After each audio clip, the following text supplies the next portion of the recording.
Every day she takes a morning bath, she wets her hair, wraps a towel around her as she's heading for the bedroom chair. It's just another day, slipping into stockings, stepping into shoes. What's up? He left. Other Chris. The big Chris? Yeah. He's with his dad. It was your average run-of-the-mill day at McNary High School on Thursday, March 20th, 2008. The sun was shining, school was about to end, and spring break was about to start. Seemed like a perfect day, but that was all fixing to change. At approximately 2:00 p.m., the Kaiser Police Department received a phone call that there was a man with what appeared to be an assault rifle on campus. There was, when something happens and it happens quick, what you want to do is you want to make sure the proper people know. And so what took place is, as I understand it, is that one of our students saw somebody with what looked to be a rifle and told the teacher, came down here, told one of the people in the administration, and did the right thing. And from that point, what happens is that it kicks in a school's emergency plan. All right, so police need to be notified,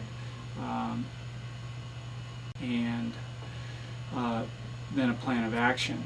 And right when that part was happening, when the information was being given, the horn blew to let school out. Within minutes, every available officer in the area, combined with a detachment from a local SWAT team, was dispatched to the high school to search for the man with the gun. The problem was, at the same time, the bell rang to let school out, and all the students started leaving. By that time, Mr. Partial had discovered that it was a mistake and said that the students could leave the building, but the police department and some of the administration didn't get the memo.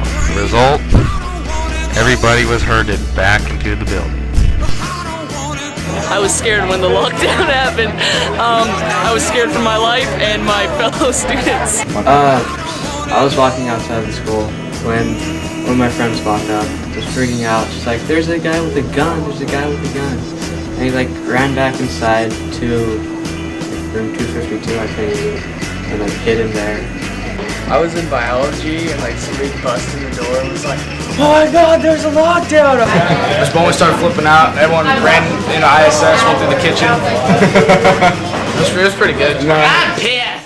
First, there was an announcement that says all students stay inside, and Mr. Partial said, "Okay, all students disregard that last announcement."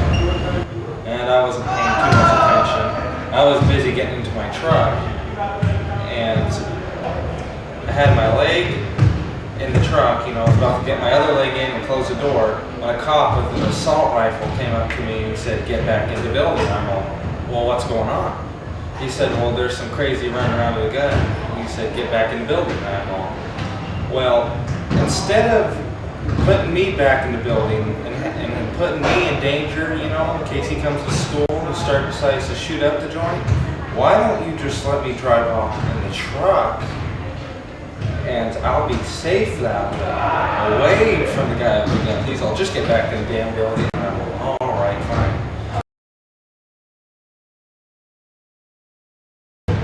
Well, the next day I'm talking to Mr. Grice about it, and apparently at the same time we were filming the video,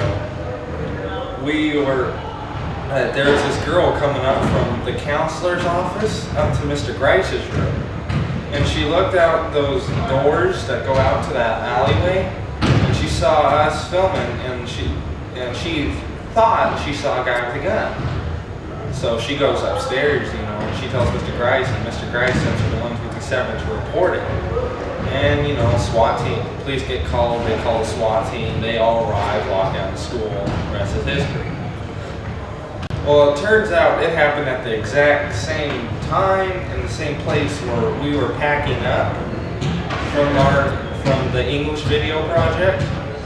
And Ryan, at the time, had the camera tripod like this. You know, he was unscrewing the legs. And it was a black camera tripod, so if you looked at it from a distance, it kind of looked like a gun.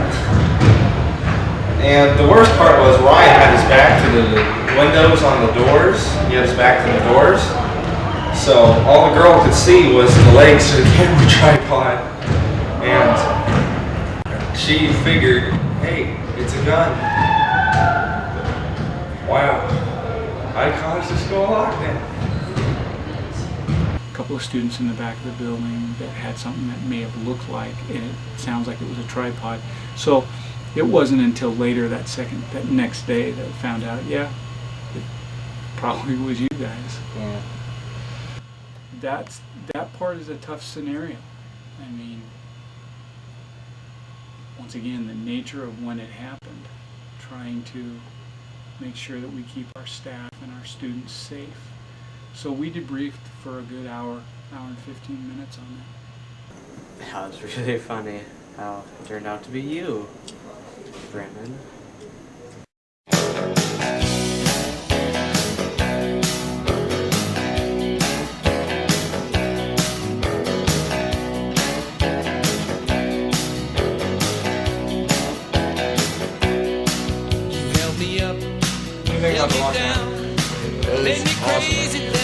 Well, the lockdown happened, I was dancing the whole time. I was really chill about it actually. I was like, oh, we're having a lockdown. Cool. Were my shelter in my storm, made me cold and you made me warm. You were my fever I'm gonna go out and there my and get cure. shot. I was like, Made me doubt and you made me sure. One step forward and two steps back. Nobody gets too far like that. One step forward and two steps back. This kind of dance can never last.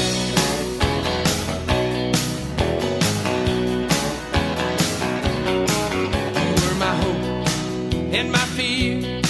You were my laughter and my tears. Were my destiny. It was scary. Fall was scary. Were my weakness and my power. You were the thorn and the flower. Like we were killing children. But I didn't know what was gonna happen. The guy was gonna come in here shooting. I don't know. Because I was outside when it happened, so I couldn't get in. Nothing could happen. James, what do you think about this? I think This kind of dance can